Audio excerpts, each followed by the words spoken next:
नमस्कार दोस्तों, स्वागत है आपका आज के हमारे वीडियो की सीरीज़ के पार्ट 2 में, जो कि हमारी चल रही है रीड के प्रीवियस ईयर के जो भी इम्पोर्टेंट क्वेश्चन हैं टॉपिक वाइज, उसको हम लेकर चल रहे हैं। तो उसका जो पहला पार्ट था वो हमने डाल दिया है, उसका अच्छा रिस्पांस भी मिला है। आप सभी साथियों का और सभी दोस्तों का आभार। इसी संदर्भ में अब हम इसी के रिलेटेड अब हम पार्ट 2 लेके आए हैं। ये पार्ट 2 है। पार्ट 1 बाय टाइपिंग मिस्टेक आपको PDF में से मिल जाएगा। इसी संदर्भ में पार्ट 2 लेके आए हैं, जिसमें सेकंड टॉपिक लिया है अपने अधिगम एवं प्रेरणा, लर्निंग एंड मोटिवेशन। और इसके जो क्वेश्चन है वो हमने पुराने पेपरों से छाट के एक सीक्वेंस में लाने की कोशिश की है। इसमें हो सकता है कोई क्वेश्चन आगे पीछे हुआ हो, कोई क्वेश्चन छूट गया हो, लेकिन हमने हमारे जो टॉप 100 क्वेश्चन हमें लगे उसकी एक सीरीज ने इसका पार्ट 2 बनाया है। तो बने रहिएगा और वीडियो को एंड तक जरूर देखिएगा और अपने दोस्तों को जरूर शेयर कीजिएगा, क्योंकि मुझे उम्मीद है कि ये जो सीरीज़ चल रही है वो आपके रीड के मेन एग्जाम में आपको काफ़ी लाभकारी होगी, क्योंकि प्रीवियस ईयर में किस टॉपिक से कितने क्वेश्चन खींचे गए हैं और किस प्रकार से पूछे गए हैं। अगर अपन को ये अंदाज़ लगता है तो अपन को उस टॉपिक के बारे में पढ़ने में बहुत ज़्यादा ईजी हो जाता है। ठीक है दोस्तों, और ये PDF जो आपको है जो हमने बनाई है, ये आपको अगर चाहिए तो आपको हमारे कमेंट बॉक्स में नोट्स या PDF करके कमेंट कर दीजिएगा। आपको हमारे टेलीग्राम चैनल का लिंक प्रोवाइड करवा दिया जाएगा, वहाँ से ये PDF चैनल आप प्राप्त कर सकते हैं। तो शुरू करते हैं दोस्तों। हमारा आज का पहला क्वेश्चन है, अधिगम से तात्पर्य है। तो अधिगम से क्या तात्पर्य होता है? अधिगम का अर्थ जो होता है दोस्तों वो होता है क्या कहते हैं, सीखना, जिसको अपन लर्निंग कहते हैं, या व्यवहार में परिवर्तन बच्चे के, इसको कहा जाता है अधिगम। तो इसका जो पहला ऑप्शन है, व्यवहार में अस्थायी परिवर्तन लाना, और अस्थायी नहीं, व्यवहार में अस्थायी परिवर्तन आते हैं। इसके बाद अपन बात करें अभ्यास पर शिक्षण में परिपक्वता लाना, नहीं। प्रत्यक्ष और अप्रत्यक्ष अनुभवों के माध्यम से व्यवहार में अपेक्षित परिवर्तन लाना, ये जो हमारा उत्तर है सी, प्रत्यक्ष और अप्रत्यक्ष अनुभव के द्वारा व्यवहार में जो परिवर्तन लाए जाते हैं उसे हम अधिगम कहते हैं। इसके बाद अपन नेक्स्ट बात करें, अधिगम प्रक्रिया से तात्पर्य बालक में उपयुक्त व्यवहारिक क्रियाओं द्वारा व्यवहार परिवर्तन लाना है। यह परिभाषा किसने दी? तो दोस्तों ये जो है ये एक स्टेटमेंट है। ये स्टेटमेंट जो दिया गया है वो गिलफोर्ड के द्वारा दिया गया है, और इसने कहा था कि अधिगम प्रक्रिया से तात्पर्य मतलब अधिगम प्रक्रिया से मतलब है बालक में उपयुक्त व्यवहारिक क्रियाएँ जो हैं उनके द्वारा व्यवहार में परिवर्तन लाना। ठीक है दोस्तों, इसके अलावा भी जैसे कि ये अपने किंगले दिए हुए हैं, एडवन टोलमेल दिए हुए हैं। इसके अलावा भी जैसे कि वुडवर्थ हो गया, तो वुडवर्थ है, गार्डनर मर्फी है, थॉर्नडाइक है। थॉर्नडाइक ने कहा था कि उपयुक्त अनुक्रिया के चयन तथा उत्तेजना से जोड़ने को अधिगम कहा जाता है।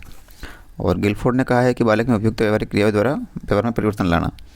ठीक है, स्किनर ने कहा है अधिगम व्यवहार में उत्तरोत्तर सामंजस्य की एक प्रक्रिया होती है। ठीक है दोस्तों, इस प्रकार से कुछ स्टेटमेंट जो पुराने मनोवैज्ञानिक ने दिए हैं आपको ध्यान होंगे। उसके बाद हम नेक्स्ट क्वेश्चन की बात करें तो क्वेश्चन नंबर 3 जो हमारा है, सीखना विकास की क्रिया है, कथन किसके द्वारा दिया गया है?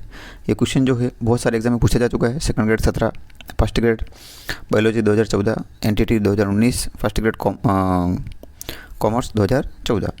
तो ये जो है सीखना विकास की क्रिया है, ये कहा है वुडवर्थ ने। जैसे अभी मैं इससे पहले वाले क्वेश्चन में कह ही रहा था कि भाई इस प्रकार के स्टेटमेंट किसने दिए हैं, ये अपन को जरूर ध्यान होना चाहिए। इसके बाद अपन नेक्स्ट बात करें, प्रशिक्षण एवं अनुभव के द्वारा व्यवहार में होने वाले परिवर्तन को सीखना या अधिगम कहते हैं। उक्त कथन अभी जो चल रहे हैं वो कथन ही चल रहे हैं। तो उक्त कथन किस मनोवैज्ञानिक ने दिया है? तो ये कथन जो दिया गया है वो दिया है गेट्स ने। उसके अलावा अपन बात करें वुडवर्थ की, तो वुडवर्थ कहते हैं कि जो किसी भी ऐसी क्रिया या कोई भी ऐसी क्रिया जो व्यक्ति के विकास में सहायक होती है उसे अधिगम कहा जा सकता है। मतलब कोई भी ऐसी क्रिया जो व्यक्ति के विकास में सपोर्ट करती है, सहायक होती है, उसको अपन अधिगम कह सकते हैं। ठीक है दोस्तों, इसके बाद अपन नेक्स्ट बात करें हमारा क्वेश्चन नंबर 5 जो हमारा है, अभ्यास के कारण व्यवहार में परिवर्तन लाना क्या कहलाता है? तो अभ्यास के कारण जो व्यवहार में परिवर्तन लाना होता है वो कहलाता है अधिगम। ठीक है साथियों, इसके बाद अपन नेक्स्ट बात करें तो नेक्स्ट क्वेश्चन है हमारा, निष्पादन में परिवर्तन अभ्यास का फलन होता है, कहा जाता है। ये कहा जाता है अधिगम। इसके बाद क्वेश्चन नंबर 7 जो हमारा है, अधिगम की मुख्य विशेषता है कि ये अधिगम क्या होता है? तो अधिगम की मुख्य विशेषता क्या होती है कि ये जो है पहला ऑप्शन दिया है हमारा व्यवहार में परिवर्तन लाना, दूसरा ऑप्शन दिया है शारीरिक परिपक्वता को प्रोत्साहित करना, तीसरा ऑप्शन दिया है प्रत्यक्षीकृत कौशलों की अपेक्षा करना, और चौथा ऑप्शन दिया है थकान के कारण परिवर्तित होता है अधिगम की मुख्य विशेषता। तो इसमें जो है व्यवहार में परिवर्तन लाने को अधिगम कहा जाता है। ठीक है दोस्तों। और उसके बाद हम नेक्स्ट बात करें, क्वेश्चन नंबर हमारा 8वां, निम्न में से कौन सी विशेषता परिपक्वता को अधिगम से अलग करती है। तो ये जो है परिपक्वता एक जो मैच्योरिटी अपन कहते हैं वो एक स्वाभाविक क्रिया है, यह अभ्यास पर निर्भर करती है, यह प्रयोगों पर निर्भर करती है, यह जीवन पर्यंत चलने वाली प्रक्रिया है। तो जो है लर्निंग जिसको अपन कहते हैं उससे परिपक्वता आती है। तो लर्निंग जो होती है वो जीवन पर्यंत चलती है, प्रयोगों पर निर्भर करती है, और यह अभ्यास पे भी निर्भर करती है। बार बार प्रैक्टिस करेंगे तो परिपक्वता आती जाएगी। ठीक है दोस्तों। लेकिन यह एक स्वाभाविक क्रिया है, यह कहना बिल्कुल गलत होगा। इसके बाद हम नेक्स्ट बात करें, क्वेश्चन नंबर हमारा 9 जो है, निम्न में से कौन सा कथन अधिगम की प्रकृति को सही प्रकार से निर्देशित करता है। तो ये जो है अधिगम उत्पाद और प्रक्रिया दोनों है, ये कथन जो है वो अधिगम की प्रकृति को सही प्रकार से निर्देशित करता है। ठीक है दोस्तों। उसके बाद हम नेक्स्ट बात करें तो हमारा नेक्स्ट क्वेश्चन है क्वेश्चन नंबर 10, जो हमारा कहता है वो ये है कि निम्न में से प्रभावशाली अधिगम के मुख्य अवरोधक नहीं है। एनटीटी 2019 में पूछा गया क्वेश्चन हमारा, और इसका ऑप्शन ए जो है वो है प्रेरणा का अभाव, ऑप्शन बी जो है वो है उद्देश्यहीनता, ऑप्शन सी है विकास, ऑप्शन डी है सीखने की परिस्थिति। तो इसका जो हमारा उत्तर है वो है विकास जो है वो अधिगम का कोई अवरोधक मुख्य अवरोधक नहीं होता है। उसके बाद अपन नेक्स्ट बात करें क्वेश्चन नंबर 11 की। तो व्यवहार में परिवर्तन की जो प्रक्रिया होती है उसको ही अपन अधिगम कहते हैं। अपन ने पहले भी पढ़ा है, अभी कुछ क्वेश्चन पहले ये क्वेश्चन ऐसा कुछ आया था जिसके ऑप्शन में दिया हुआ था। उसके बाद अपन बात करें क्वेश्चन नंबर 12 की। तो निम्न में से कौन सी अधिगम की विशेषता नहीं है। तो अधिगम की विशेषता कौन सी नहीं है, ये क्वेश्चन 2019 में पूछा गया है, और ये जो है पहला ऑप्शन अधिगम व्यवहार में परिवर्तन है। बिल्कुल सही बात है, अधिगम व्यवहार में परिवर्तन लाना को अधिगम कहा जाता है। उसके बाद क्वेश्चन नंबर बी की बात करें तो अधिगम समायोजन में सहायक है। बिल्कुल सही बात है, अधिगम समायोजन में सहायक होता है। अधिगम क्रियाशीलता एवं वातावरण की उपज है। बिल्कुल सही बात है। डी ऑप्शन जो हमारा कह रहा है अधिगम एक उत्पाद या प्रक्रिया नहीं है, तो ये कहना गलत होगा क्योंकि अधिगम उत्पाद और प्रक्रिया दोनों होता है। ठीक है दोस्तों। उसके बाद हम बात करें क्वेश्चन नंबर हमारा जो है 13 की। तो अधिगम वक्र में पठार बनता है, ये क्वेश्चन अच्छा है। पठार के बारे में पूछा गया है। इसमें जो है परिपक्वता के कारण, अभिप्रेरणा के कारण, थकान के कारण या अभिरुचि के कारण। तो इसका जो उत्तर है हमारा वो है अधिगम वक्र में जो पठार बनता है वो बनता है थकान के कारण, ऑप्शन सी। ठीक है साथियों। उसके बाद हम नेक्स्ट बात करें तो नेक्स्ट हमारा जो है क्वेश्चन नंबर 14, अधिगम में वृद्धि की जा सकती है। तो अधिगम में वृद्धि कैसे कर सकते हैं भाई, परिपक्वता के कारण प्रोत्साहन देकर, विटामिन देकर, विदेशों में भेजकर, या उपरोक्त में से कोई नहीं। तो अधिगम में वृद्धि की जा सकती है बच्चे को प्रोत्साहन देकर। ठीक है दोस्तों। उसके बाद अपन बात करें क्वेश्चन नंबर 15 की। तो निम्न में से कौन सा एक अधिगम वक्र नहीं है। ये जो है अधिगम के जो वक्र होते हैं वो मुख्यतः 4 प्रकार के होते हैं। और सरल रेखीय जिसको अपन कहते हैं समान निष्पादन भी कहते हैं, दूसरा होता है उन्नतोदर मतलब ऋणात्मक, और तीसरा होता है धनात्मक जिसको अनातोदर कहा जाता है, और चौथा होता है मिश्रित। तो अपन ने जिस प्रकार से बोले उस प्रकार से आपको दिख रहा होगा कि लंबवत जो है, लंबवत कोई वक्र नहीं होता है, मिश्रित होता है, नेगेटिव होता है, पॉजिटिव होता है। अनातोदर को कहा जाता है धनात्मक और उन्नतोदर को कहा जाता है ऋणात्मक। ठीक है दोस्तों। उसके बाद अपन क्वेश्चन नंबर 16 की बात करें तो क्वेश्चन नंबर 16 जो हमारा है जेफी गिलफोर्ड के अनुसार अधिगम है। तो गिलफोर्ड के अनुसार जो अधिगम है वो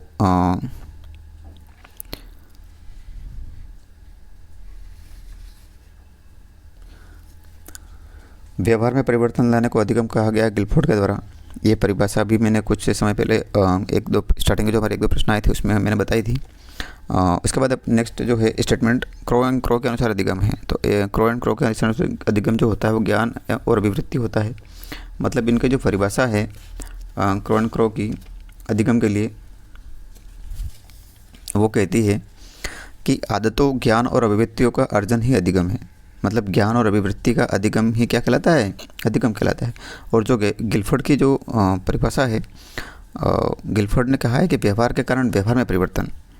ठीक है दोस्तों, ये लाइन याद रखना आप कि गिलफोर्ड कहता है कि व्यवहार के कारण व्यवहार में परिवर्तन अधिगम है, और इसके अंदर कहता है कि अधिगम व्यवहार में उत्तरोत्तर सामंजस्य की प्रक्रिया है। क्रो कहता है कि आदतों, ज्ञान और अभिवृत्तियों का अर्जन ही अधिगम है। उसके बाद जो एक अपना इम्पोर्टेंट और मनोवैज्ञानिक आते हैं थॉर्नडाइक, वो कहते हैं कि उपयुक्त अनुक्रिया के चयन तथा उससे उत्तेजना से जोड़ने को अधिगम कहा जाता है। ठीक है दोस्तों, और ये जो परिभाषा बोली है आप वीडियो स्लो डाउन करके या पॉज करके आप नोट करना चाहते हो नोट कर लीजिएगा। उसके बाद अपन नेक्स्ट बात करें, जैसे किसी तरह प्रश्न इसका उत्तर हो गया ज्ञान और अभिवृत्ति। उसके बाद अपन नेक्स्ट 18वें प्रश्न की बात करें तो अच्छा अधिगम निर्भर करता है। तो अच्छा अधिगम जो निर्भर करता है वो किस पर डिपेंड करेगा, तो इसका जो पहला ऑप्शन है शिक्षक पर बिल्कुल निर्भर करेगा। छात्रों की सक्रिय रुचि पर, हाँ ये भी एक कारण हो सकता है। उसके बाद ऑप्शन सी जो है उपयुक्त शिक्षण विधियों एवं सहायक सामग्री के उपयोग पर, बिल्कुल सही बात है। तो इसका जो उत्तर हो जाएगा हमारा हो जाएगा डी, उपयुक्त सभी। उसके बाद अपन बात सौ प्रश्न है, वो कह रहा है कि परिपक्वता इत्यादि में व्यवहार इत्यादि से व्यवहार में उत्पन्न परिवर्तन को अधिगम कहा जाता है। बिल्कुल नहीं, बिल्कुल नहीं कह सकते इसको। ठीक है दोस्तों, इसके बाद अपन बात करें क्वेश्चन नंबर हमारा जो है 20 की, अधिगम के क्रम में कौन सी क्रिया बालक सबसे पहले करेगा। तो अधिगम के क्रिया में जो बालक सबसे पहले क्रिया करता है वो करता है, पहला ऑप्शन मूल्यांकन दिया है, दूसरा व्यवस्थापन दिया है, तीसरा संशोधन दिया है, चौथा आत्मसात। तो अधिगम में जो क्रिया सबसे पहले बालक करेगा वो है हमारा 20वां प्रश्न जो कह रहा है अधिगम के क्रम में कौन सी क्रिया बालक सबसे पहले करेगा। तो इसका जो उत्तर है अधिगम की क्रिया में ये सी ना होकर आप इसको ध्यान दीजिएगा, ये इसका उत्तर डी होगा। आत्मसात बच्चा जो हो वो आत्मसात सबसे पहले करेगा। इसके बाद अपन बात करें अधिगम को प्रभावित करने वाला कारक है। तो अधिगम को प्रभावित करने वाला कारक जो होता है वो होता है परिपक्वता और आयु, क्योंकि अधिगम के बहुत सारे कारक ऐसे होते हैं जो अधिगम को प्रभावी भी बनाते हैं और अधिगम को बाधा भी पहुंचाते हैं। तो परिपक्वता एवं जो आयु है वो अधिगम को जो करता है वो प्रभावित करने वाला बहुत ही ज़्यादा इंपॉर्टेंट कारक है, क्योंकि कोई भी बालक बौद्धिक रूप से जल्दी परिपक्व हो जाता है, कोई बालक देर से होता है, ये उसकी परिपक्वता एवं आयु पर निर्भर करता है। ठीक है दोस्तों, जैसे कि इसी संदर्भ में ये जो क्वेश्चन नेक्स्ट आ रहा है वो बहुत ही अच्छा क्वेश्चन है और इम्पोर्टेंट क्वेश्चन भी मुझे लगता है, क्योंकि ये मतलब क्वेश्चन रिपीट नहीं हो सकते, लेकिन इस तरीके से जो पूछने का तरीका है क्वेश्चन को जो किसी टॉपिक से घुमाने का तरीका है वो किस प्रकार से पूछा और किस प्रकार से उस प्रश्न को वो किया जा सकता है। तो ये जो प्रश्न है हमारा ये कह रहा है कि 5 वर्ष का राजू अपनी खिड़की से बाहर तूफान देखता है, बिजली चमकती है और कड़कने की आवाज़ आती है। यह सुनकर राजू शोर सुनकर उछलता है। बार बार यह घटना घटित होती है, फिर कुछ देर बाद संधि से के पश्चात बिजली कड़कती है। तो राजू बिजली की गर्जना सुनकर उछलता है। राजू का उछलना किस सिद्धांत पर निर्भर करता है। तो ये जो सिद्धांत है वो शास्त्रीय अनुबंधन का सिद्धांत कहलाता है, जिसमें जो है ये जो शास्त्रीय अनुबंधन का सिद्धांत है वो पावलोव के द्वारा दिया गया है। और इसमें जो है ये पावलोव कहते हैं कि किसी क्रिया को अस्वाभाविक उद्दीपक के द्वारा अनुकूलित किया जाए तो उसे अनुबंधन कहा जाता है। और इसमें जो अस्वाभाविक उद्दीपक है वो है बच्चा बार बार क्या कहते हैं उछलना या इस प्रकार की हरकत करना। इसी प्रकार से एक और एग्जांपल दिया जा सकता है कि डमरू की आवाज़ सुनकर बंदर का या भालू का नाचना। उसके बाद सर्कस में जानवरों को करतब दिखाने के लिए इसी सर्कस अपन उनको सिखाते हैं शास्त्रीय अनुबंधन के तहत।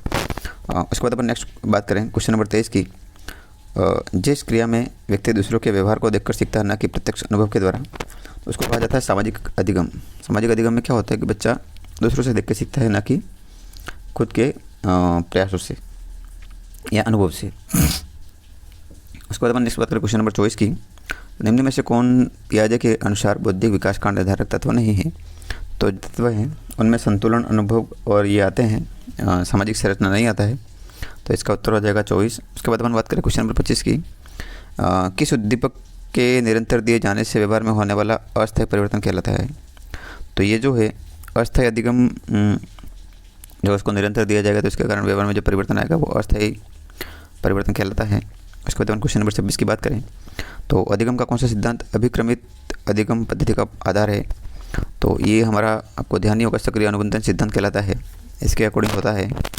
और उसके बाद अपन क्वेश्चन नंबर 27 की बात करें तो एक क्रिकेट खिलाड़ी अपनी गेंदबाजी के कौशल को विकसित कर लेता है, पर यह उसके बल्लेबाजी के कौशल को प्रभावित नहीं कर पाता है, इसे कहते हैं। तो इसे जो कहते हैं वो शून्य प्रशिक्षण अंतरण कहते हैं। उसके बाद अपन क्वेश्चन नंबर 28 की बात करें तो क्वेश्चन नंबर 28 जो है ये कह रहा है कि मैं अपनी चाबियां मेरे टेलीफोन के पास के खूंटी पर टांगता था, अब मैंने चाबियां रखने की जगह बदल दी है, फिर भी मैं चाबियां लेने खूंटी के पास जाता हूँ। यह उदाहरण किस प्रकार का है? तो यह उदाहरण है अनुबंधन का, जो अनुबंधन होता है उसका उदाहरण है। और इसका जो मतलब होता है कि वही बात कि किसी बच्चा जो है या कोई आदमी जो है उसकी किसी चीज़ के लिए वो आदत पड़ गई है या वो उस चीज़ को बार बार दोहरा रहा है, जैसे कि वही बात आ जाएगी। ये शास्त्रीय अनुबंधन वाला ही उदाहरण है कि भाई डमरू की आवाज़ सुन के भालू नाच रहा है, तो वो जैसे डमरू बजेगा भालू अपने आप नाचने लग जाएगा। तो इसी प्रकार से ये घटना भी हो रही है कि भाई चाबी वहाँ रखी थी, वो डेली वहीं ले रहा था, वो उसके जो काम था वो डेली रूटीन में आ गया था, तो वो वहीं पे लेने जाएगा जहाँ पे वो पहले रखा करता था। उसके बाद अपन बात करें क्वेश्चन नंबर 29 की, तो क्वेश्चन नंबर 29 भी इसी प्रकार का क्वेश्चन है जो अनुबंधन का। इसमें जो कहा गया है कि राजू खरगोश से डरता था, शुरू में खरगोश को राजू से काफ़ी दूर रखा गया, आने वाले दिनों में हर रोज़ खरगोश और राजू के बीच की दूरी कम कर देगी, अंत में राजू की गोद में खरगोश को रखा गया और राजू खरगोश से खींचने लगा। यह उदाहरण किस प्रकार का है? तो ये उदाहरण भी शास्त्रीय अनुबंधन का है। उसके बाद अपन बात करें क्वेश्चन नंबर 30 की। एक बच्चा किसी डॉक्टर को देखने पर ही भयभीत हो जाता था, क्योंकि उसके पूर्व के अनुभव में डॉक्टर का इंजेक्शन की सुई दिए जाने से संबंध है। ये उदाहरण है प्राचीन अनुबंधन का, मतलब पुराने जो घटना उसके साथ हुई है उसके अकॉर्डिंग वो उस चीज़ से प्रभावित हो रहा है। ठीक है दोस्तों, उसके बाद हम बात करें क्वेश्चन नंबर 31 की, तो प्रयास एवं त्रुटि सिद्धांत के प्रतिपादक हैं। तो प्रयास और त्रुटि सिद्धांत के प्रतिपादक जो है वो थॉर्नडाइक है, भूल एवं प्रयास और भूल के सिद्धांत के। उसके बाद अपन बात करें उसके बाद जो क्वेश्चन है हमारा नेक्स्ट 32वां, प्रयास एवं त्रुटि सिद्धांत किस नियम पर आधारित है? इसका पहला ऑप्शन आंशिक क्रिया नियम, बहुप्रतिक्रिया नियम, आत्मीकरण नियम या इनमें से कोई नहीं। तो इसका जो उत्तर है वो है बहुप्रतिक्रिया नियम, क्योंकि जो ये थॉर्नडाइक का सिद्धांत है प्रयास और त्रुटि का, ये जो है ये अधिगम का बॉन्ड सिद्धांत, भूल एवं प्रयत्न का सिद्धांत, बहुप्रतिक्रिया का सिद्धांत, उद्दीपक अनुक्रिया का सिद्धांत और अभ्यास द्वारा सीखने का सिद्धांत के नाम से भी जाना जाता है। तो इसका जो उत्तर हो जाएगा बहुप्रतिक्रिया का नाम ही हो जाएगा। इसके बाद अपन बात करें क्वेश्चन नंबर 33 की, तो निम्न में से कौन से सीखने का नियम नहीं है? इसका जो ऑप्शन है अभ्यास का नियम, तैयारी का नियम, अभिप्रेरणा का नियम या प्रभाव का नियम। तो इसका जो उत्तर हो जाएगा वो हो जाएगा अभिप्रेरणा का नियम। और उसके बाद क्वेश्चन नंबर 34 की बात करें, आप घोड़े को पानी के पास ले जा सकते हो लेकिन उसे पीने के लिए बाध्य नहीं कर सकते। कहावत की पुष्टि किस नियम से होती है? ये होती है तत्परता के नियम से। बच्चे को उस कार्य करने के लिए उसकी प्रति तत्परता भी होनी चाहिए, क्योंकि वो जब तक वो तत्पर नहीं होगा तब तक वो कार्य करेगा ही नहीं। उसी के उदाहरण में ये कहा गया कि आप घोड़े को पानी के पास ले जा सकते हो लेकिन पीना है या नहीं पीना है वो उसके लिए आप उसको बाध्य नहीं कर सकते हो। ठीक है दोस्तों, उसके बाद अपन बात करें क्वेश्चन नंबर 36 की, क्रिया की 35 की, थॉर्नडाइक के प्रभाव के नियम का शैक्षणिक महत्व नहीं है। इसका जो उत्तर है वो है स्मरण शक्ति में कमी, ऑप्शन डी। उसके बाद अपन बात करें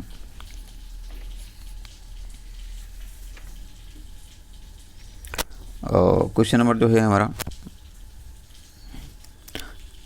36वां, क्रिया की सफलता में संतोष एवं असफलता से असंतोष उत्पन्न होता है। थॉर्नडाइक का कौन सा नियम इंगित करता है? तो ये जो है वो प्रभाव का नियम है। और इस नियम में जो है इस नियम को अपन संतोष असंतोष का नियम कहते हैं। और ये नियम जो होता है इस नियम में जो कहा गया है वो ये कहा गया है कि जिस कार्य को करने से प्राणी को सुख और संतोष मिलता है वह उस कार्य को बार बार करना चाहता है। इसके विपरीत मतलब जब बालक को किसी कार्य का करने के बाद इसको संतोष नहीं मिलेगा तो वो उस कार्य को नहीं करना चाहता है। ठीक है दोस्तों, तो ये हो जाएगा प्रभाव का नियम। उसके बाद अपन नेक्स्ट बात करें क्वेश्चन नंबर 37 की, तो ये है शिक्षक अपनी संपूर्ण विषय सामग्री को छोटे छोटे खंड में अधिगम के किस नियम पर आधारित करता है? तो ये जो होता है वो आंशिकीय नियम जो होता है उसमें शिक्षक जो होता है वो छोटे छोटे खंडों में अधिगम के नियम को अपनी संपूर्ण विषय सामग्री को अलग करता है।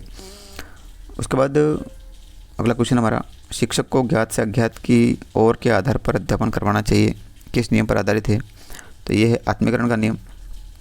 और उसके बाद क्वेश्चन नंबर 39 जो है, टंकण कार्य या कंप्यूटर पर यदि निरंतर अभ्यास करते हैं तो भूल जाते हैं, टंकण कार्य या कंप्यूटर पर निरंतर अभ्यास नहीं करते हैं तो भूल जाते हैं, यह किस सिद्धांत के अनुसार है?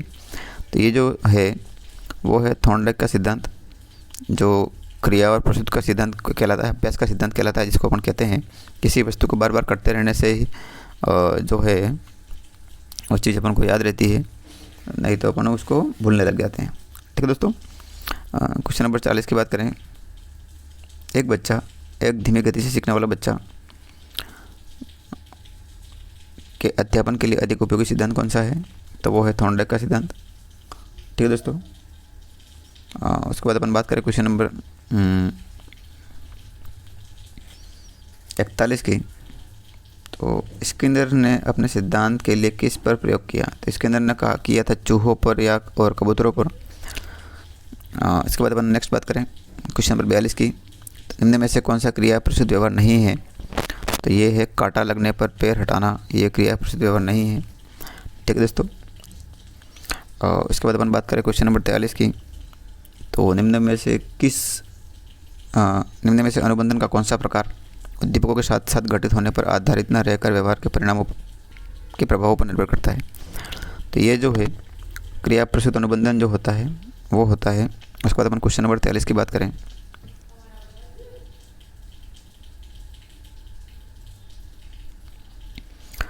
निम्न में से अनुबंधन का कौन सा प्रकार उद्दीपकों के साथ घटित होने पर आधारित न रहकर व्यवहार के परिणामों के प्रभाव पर निर्भर करता है? तो इसका उत्तर हो जाएगा हमारा क्रिया प्रस्तुत का अनुबंधन। और नेक्स्ट हमारा है क्वेश्चन नंबर 44, निम्न में से किस में इच्छिक व्यवहार उसके परिणामों या पूर्विकता से शक्तिशाली या कमजोर होता है? और इसका उत्तर हो जाएगा हमारा बी, क्रिया प्रस्तुत अनुबंधन। उसके बाद नेक्स्ट अपन बात करें क्वेश्चन नंबर 45 की, एक प्रोफेसर बीएफ स्किनर के नियमों पर के आधार पर एक परीक्षण का कार्य कर रहा है, संप्रत्य जो इस परीक्षण में केंद्र पर होगा वो होगा। तो इसका जो उत्तर होगा पुनर्बलन अनुसूची होगा। और इसके बाद अपन क्वेश्चन नंबर 46 की बात करें, तो कोहलर का अधिगम सिद्धांत निम्न में से किस नाम से जाना जाता है? तो ये हो जाना जाता है अंतर्दृष्टि या सूझ से। क्वेश्चन नंबर 47 की बात करें, तो सामाजिक अधिगम का सिद्धांत किसके द्वारा दिया गया है? तो दोस्तों ये आपको बिल्कुल याद होगा, अल्बर्ट बंडूरा जो है, ये टाइप करने में बंडूरा हो गया है, इसका नाम है अल्बर्ट बंडूरा। इन्होंने सामाजिक अधिगम का सिद्धांत दिया है। उसके बाद अपन बात करें क्वेश्चन नंबर 48 की, तो सामाजिक अधिगम प्रारंभ होता है, सामाजिक अधिगम जो प्रारंभ होता है वो संपर्क से होता है।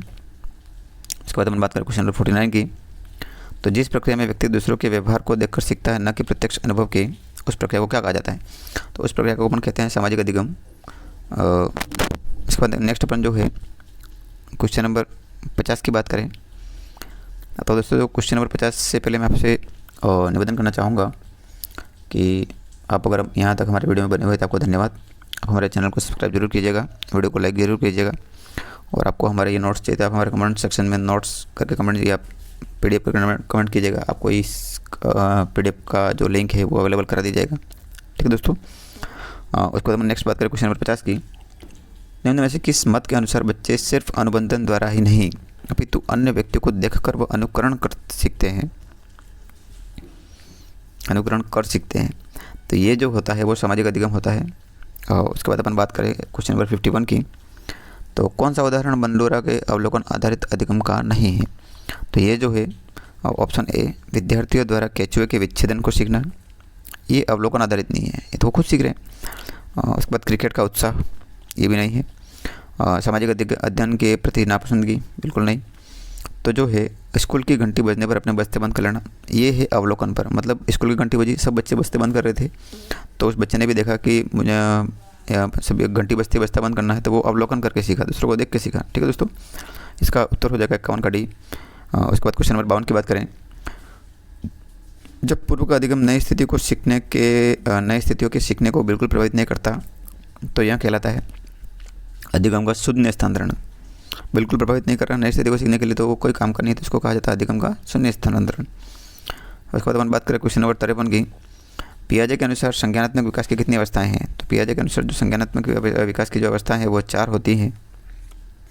ये जो अवस्थाएं होती है इनको अपन जो बात करें तो पहली होती है संवेदी क्रियात्मक अवस्था, दूसरी होती है पूर्व संक्रियात्मक अवस्था, दूसरी होती है मूर्त संक्रियात्मक अवस्था, और चौथी होती है अमूर्त या औपचारिक संक्रियात्मक अवस्था। इस प्रकार से पियाजे की 4 संक्रियात्मक अवस्थाएं हैं।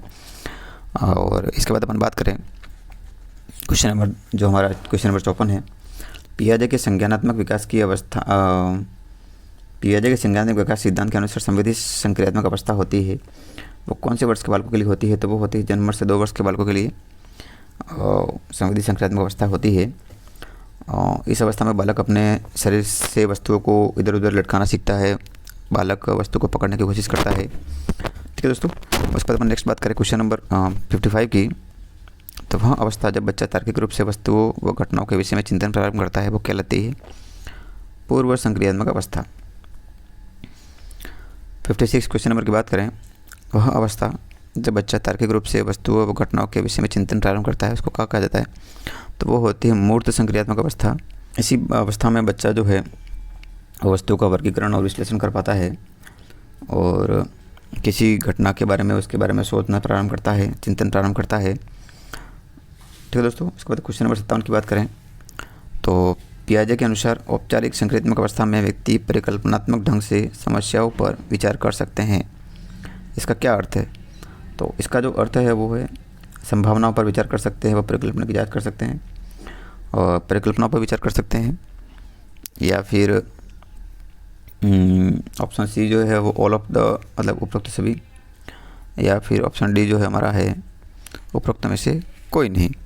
तो इसका जो उत्तर है वो हो जाएगा संभावनाओं पर विचार कर सकते हैं, परिकल्पना की जांच कर सकते हैं, क्योंकि ये जो बात कही गई है वो औपचारिक मतलब अमूर्त संक्रियात्मक की बात कही गई है। जो बच्चे 12 वर्ष से ऊपर के होते हैं उनके लिए बार ये कहा जाता है। इस अवस्था में बालक जो होते हैं वो बहुत प्रकार के चिंतन बिना वस्तु को देखे ही करने लगता है, मतलब वो कल्पना शक्ति में वो करने लगता है, संभावनाओं के बारे में बात करने लगता है, परिकल्पना के बारे में बात करता है। तो इसका जो उत्तर हो जाएगा वो ऑप्शन ए हो जाएगा। ठीक है दोस्तों, इसके बाद अपन नेक्स्ट बात करें क्वेश्चन नंबर 58 की। तो निर्जीव वस्तुओं को सजीव गुण देने वाले प्रकृति को पियाजे ने क्या नाम दिया है? तो वो नाम दिया है उसने सजीव चिंतन, ऑप्शन सी। उसके बाद अपन नेक्स्ट बात करें क्वेश्चन नंबर 59 की। पियाजे ने स्थानीकरण शब्द का प्रयोग किसके लिए किया है? तो ये किया गया है नवीन परिस्थिति हेतु समायोजन के लिए, ऑप्शन बी। उसके बाद अपन नेक्स्ट बात करें क्वेश्चन नंबर 60 की। तो पियाजे ने संज्ञानात्मक विकास के चरणों में से कौन सा एक नहीं है? तो पूर्व ज्ञान ये इसका ऑप्शन है, हमारा ऑप्शन है। और उसके बाद क्वेश्चन नंबर 61 की बात करें तो पियाजे के अनुसार 4 से 8 माह में कौन सा संज्ञानात्मक विकास होता है? तो ये होता है आँख हाथ का संबंधन। बच्चा 4 से 8 माह का जो होता है वो आँख और हाथ में कोऑर्डिनेशन करने लग जाता है, वस्तु को जिस वस्तु को देख रहा है उसको पकड़ने की कोशिश करने लगता है। ठीक है दोस्तों, जिधर देख रहा है उधर ही अपना हाथ ले जाने की कोशिश करता है, तो ये उसका कोऑर्डिनेशन होने लग जाता है। उसके बाद हम बात करें क्वेश्चन नंबर 62 की। तो बालक के व्यक्तित्व को किस प्रकार का अधिगम प्रभावित करता है? तो ये जो होता है वो अनुकरण अधिगम जो होता है वो व्यक्तित्व को प्रभावित करता है। और इसके बाद हम बात करें क्वेश्चन नंबर 63 की। तो अधिगम का उद्देश्यपूर्ण व्यवहारवाद सिद्धांत किसने दिया? तो ये दिया है CL हल ने, ऑप्शन सी। उसके बाद अपन बात करें क्वेश्चन नंबर 64 की। तो जब सीखने वाला उपस्थित समस्या के हल में अक्षम आगे नहीं बढ़ पाता उसे पाठ अथवा टिप्पणी की आवश्यकता होती है। यह मनोवैज्ञानिक अवधारणा है और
क्वेश्चन नंबर 64 जो हमारा है, जब सीखने वाला उपस्थित समस्या के हल में अक्षम आगे नहीं बढ़ पाता, उसे पाठ अथवा टिकड़ी की आवश्यकता होती है। यह मानवीय की एक अवधारणा है और सहायता करती है। यहाँ पे जो है वो लाइन दब गई है, एक लाइन इसके नीचे और थी, आपको पीडीएफ में अवेलेबल करा दी जाएगी। उसके बाद अपन इसके ऑप्शन की बात करें, यह मानवीय की एक अवधारणा है और एक विशद पुस्तक और सहायता करती है। एक विशद पुस्तक परामर्श हेतु तो नहीं, और कक्षा के अन्य छात्रों जो प्रबोधन दे सके, अधिक अनुभवी विशेष अध्यापक द्वारा, या तथ्यों को पुनर्गठित कर पुनः सोच के प्रयास। तो यह एक मानवीय की अवधारणा है जो कह रही है कि तथ्य को फिर से इकट्ठे करके उनके बारे में फिर से सोचा जाए, पुनर्गठित कर पुनः सोच के प्रयास। इसके बाद अपन क्वेश्चन नंबर 65 की बात करें तो एक बच्ची कहती है कि धूप में कपड़े जल्दी सूख जाते हैं। यह जो है कार्य कारण की समझ को प्रकटित करता है। ठीक है भाई, उसने धूप में रख के कपड़े देखे और धूप में कपड़े जल्दी सूखने लगे, तो वो कह रही है कि धूप में कपड़े जल्दी सूख जाते हैं। उसके बाद अपन नेक्स्ट क्वेश्चन नंबर 66 की बात करें, निम्न में से कौन से सीखने के सही स्तर हैं? तो ये जो है तथ्य सूचना, पहले तथ्य लेना, फैक्ट्स जो होते हैं उनकी सूचना बनाना, और फिर ज्ञान प्राप्त करना, फिर बोध और प्रज्ञान। उसके बाद अपन बात करें क्वेश्चन नंबर 67 की, तो स्मृति का अंग नहीं है, रेट 2013 में पूछा गया क्वेश्चन है। स्मृति के जो अंग होते हैं वो होते हैं अधिगम, धारणा, पुनः स्मरण, इस प्रकार के जो होते हैं वो इसके अंग होते हैं, जबकि चिंतन इसका कोई अंग नहीं होता है। उसके बाद अपन नेक्स्ट क्वेश्चन नंबर 68 की बात करें, आप अपने जूते एक रैक पर रखते हैं, उस रैक को उस स्थान से हटा दिया गया है, फिर भी आप जूते रखने हेतु उसी स्थान पर जाते हैं जहां पहले रख रखी थी। ऐसा होने का कारण जो है वो है अनुबंधन। ये क्वेश्चन अपन ने अभी थोड़ी देर पहले देखा था, जिसमें कह रहा था कि मैंने कोई टेलीफोन की मेरे जो गाड़ी या टेलीफोन की जो चाबी थी वो मैंने वहाँ रखी थी, उसके वहाँ के उस स्थान को मैंने हटा दिया, फिर भी मैं वहीं पे जा रहा था, तो वो एक अनुबंधन है। उसके बाद नेक्स्ट क्वेश्चन भी इसी प्रकार का है, पावलोव के प्रयोग में कुत्ते का घंटी बजने पर लार आने की प्रक्रिया कहलाती है, वो है संबंध अनुक्रिया। ठीक है भाई, उद्दीपक अनुक्रिया और स्वाभाविक अनुक्रिया ये नहीं होकर संबंध है भाई, जो घंटी बजने पर लार आ रही है। और उसके बाद अपन बात करें क्वेश्चन नंबर 70 की, तो पावलोव के अनुबंधन प्रयोग में केवल ध्वनि के उपस्थित करने पर होने वाली अनुक्रिया कहलाती है, वो कहलाती है अनुबंधित अनुक्रिया। उसके बाद क्वेश्चन नंबर 71 की बात करें तो थॉर्नडाइक द्वारा सीखने के प्रतिपादित सीखने के कुल कितने नियम हैं? तो वो 3 नियम हैं। उसके बाद अपन क्वेश्चन नंबर 72 की बात करें, और आप घोड़े को पानी के पास ले जा सकते हैं, उसे पीने के लिए बाध्य नहीं कर सकते। ये क्वेश्चन पहले भी रिपीट हो चुका है, अभी वापस आया है। ये है तत्परता का नियम। ठीक है दोस्तों, उसके बाद अपन नेक्स्ट बात करें क्वेश्चन नंबर 73 की, शिक्षक को ज्ञात से अज्ञात की ओर के आधार पर अध्यापन करवाना चाहिए, अधिगम के किस नियम पर आधारित है? तो ये जो है वो आत्मीकरण का नियम कहलाता है, जिसमें बच्चा शिक्षक को पहले जो ज्ञात है बच्चे को उसके बारे में जानकारी लेकर, फिर उस टॉपिक के बारे में, उस विषय के बारे में जो भी जानते हैं उसके बारे में जानकारी लेकर फिर उसके आगे पढ़ाना चाहिए। उसके बाद अपन नेक्स्ट बात करें, क्रमबद्ध अधिगम पर बल देने वाला सिद्धांत जो है वो कौन सा है? तो ये प्रयत्न एवं त्रुटि का सिद्धांत होता है, वो क्रमबद्ध अधिगम की बात करता है, सीक्वेंस से। क्वेश्चन नंबर 75 की बात करें, साइकिल चलाने वाला स्कूटर चलाना जल्दी सीख लेता है, यह क्या है? तो ये होता है धनात्मक स्थानांतरण। भाई शून्य स्थानांतरण वो था जिसमें वो पुराना जो उसका सीखा हुआ वो आगे काम ही नहीं आ रहा था, और ऋणात्मक स्थानांतरण वो होता है जो पूरा सीखा हुआ है वो उसके आगे वाले जो उसको सीखना है उसके ऊपर ऋणात्मक प्रभाव डाल रहा है। ठीक है दोस्तों, क्वेश्चन नंबर 76 की बात करें तो स्कीमा का मतलब है, स्कीमा का मतलब होता है लंबे समय में याददाश्त में सूचना के संगठित पैकेट्स का एकत्रित होना। क्वेश्चन नंबर 77 की बात करें तो इसका उत्तर है जो है पियाजे के सिद्धांत में एक प्रक्रिया जो पुराने और नया अवधारणाएं अनुभव के बीच संतुलन किया जाना पियाजे के सिद्धांत में एक प्रक्रिया जो पुराने और नए धारणाएं और अनुभव के बीच संतुलन क्रिया है जाना जाता है, उसको क्या कहा जाता है? उसको संतुलन कहा जाता है। उसके बाद क्वेश्चन नंबर 78 की बात करें, विकास की किसी अवस्था में कोई भी बात को प्रशिक्षित किया जा सकता है, यह कथन है, यह कथन ब्रूनर का है। और उसके बाद क्वेश्चन नंबर 79 की बात करें तो निर्मितवादी सिद्धांत किस सिद्धांत आधारित शिक्षण का आधार है? तो वो है करके सीखना। क्वेश्चन नंबर 80 की बात करें तो अत्यंत निपुणतापूर्ण अधिगम पद्धति जिस पर अल्बर्ट बंडूरा तथा वोल्टर ने बल दिया वो कौन सी है? तो वो है निरीक्षण युक्त अधिगम या अनुकरण। उसके बाद नेक्स्ट अपन जो है क्वेश्चन नंबर 81 की बात करते हैं। तो एक अध्यापक ने कक्षा में पढ़ाया कि हाउस का बहुवचन हाउसेस, तो इसी के अधिगम में विद्यार्थी ने जो है माउस का बहुवचन पूछा गया तो उसने क्या कहा? माउसेस कहा। यह उदाहरण किस प्रकार से अधिगम का स्थानांतरण है? तो ये जो है वो ऋणात्मक है कि भाई ज़रूरी थोड़ी है कि हर किसी का बहुवचन इसी प्रकार से हो जो पुराना है उसने उसको सीखा नहीं बल्कि उसी का अनुसरण किया, तो वो कहलाता है ऋणात्मक अनुसरण। एक शिक्षक अपने कक्षा में थॉर्नडाइक के सिद्धांत को लागू करने जा रहा है। ये बहुत अच्छा क्वेश्चन है। हम भी जब कोचिंग करते थे टीचर बोलता था कि भाई आप भविष्य में टीचर बनने जा रहे हो तो अपनी कक्षा में थॉर्नडाइक का सिद्धांत लागू करने के लिए आपको क्या नहीं करना पड़ेगा और ये आपको क्या क्या करना पड़ेगा। तो जो है बच्चों को तैयार किया जाना चाहिए तथा उन्हें कार्य सीखने हेतु प्रेरित किया जाना चाहिए। बिल्कुल, ये तो आपको करना ही पड़ेगा। फिर बच्चों को नई चीज़ें सीखने हेतु खोज विधि के लिए उन्मुख किया जाए। बिल्कुल नहीं, खोज विधि के द्वारा उन्मुख करना थॉर्नडाइक के सिद्धांत में नहीं आता है। उचित अभ्यास बात डील करना जाना चाहिए। बिल्कुल सही बात है। जहाँ तक हो शिक्षक को पुरस्कार का उपयोग सही रूप से कोशिश करने में किया जाना चाहिए, तो बिल्कुल सही बात है। तो इसका जो उत्तर हो जाएगा हमारा वो हो जाएगा बी, बच्चों को नई चीज़ें सीखने हेतु खोज विधि के द्वारा उन्मुख किया जाना चाहिए। 83 क्वेश्चन नंबर पुनर्बलन सिद्धांत के प्रतिपादक कौन थे? तो पुनर्बलन के सिद्धांत का जो थे वो सीएल हल थे, आपको ध्यान ही होगा। उसके बाद क्वेश्चन नंबर 84 की बात करें तो शिक्षण अधिगम प्रक्रिया में स्किनर के क्रिया प्रसूत सक्रिय अनुबंधन के सिद्धांत का सबसे महत्वपूर्ण योगदान जो है वो है अभिक्रमित अधिगम में। उसके बाद अपन बात करें क्वेश्चन नंबर 85 की, प्रत्येक अधिगमकर्ता एक समान रास्ते का अनुसरण करता है कहा जाता है। तो ये जो कहा जाता है वो रेखीय अभिक्रमित, एक समान रास्ता अनुभव करता है तो एक लाइन में जा रहा है तो वो रेखीय अनुक्रमित। इस प्रकार से क्वेश्चन नंबर 86 की बात करें, एक विजातीय कक्षा में कमजोर विद्यार्थी को होशियार बच्चे के साथ बिठाया गया। इस प्रकार की परिस्थिति में कौन सा अधिगम संभव है? यह है सहपाठी समूह अधिगम। भाई इसमें क्या होगा, बच्चा उसके साथ बैठ के सीखने की कुछ पूछेगा, कुछ समझ में नहीं आएगा तो वो जो होशियार बच्चा है वो उसको समझाने की कोशिश करेगा। तो ये हुआ सहपाठी समूह अधिगम, ऑप्शन नंबर सी। उसके बाद क्वेश्चन नंबर 87 की बात करें, व्यवहार के कारण व्यवहार में परिवर्तन है, ये किसने कहा? ये अपन ने पहले भी बात की है, व्यवहार के कारण व्यवहार में परिवर्तन है, ये कहा है गिलफोर्ड ने। ठीक है दोस्तों। उसके बाद अपन क्वेश्चन नंबर 88 की बात करें, शिक्षा में व्यवहारवाद की स्थापना किसने की? तो वो की थी वॉटसन ने व्यवहारवाद की स्थापना की। 89 क्वेश्चन नंबर जो हमारा है, सीखने का वह सिद्धांत जो पूर्ण रूप से केवल अवलोकनीय व्यवहार पर आधारित है सीखने के किस सिद्धांत से संबंधित है? तो ये जो है व्यवहारवादी से संबंधित है, ऑप्शन नंबर बी।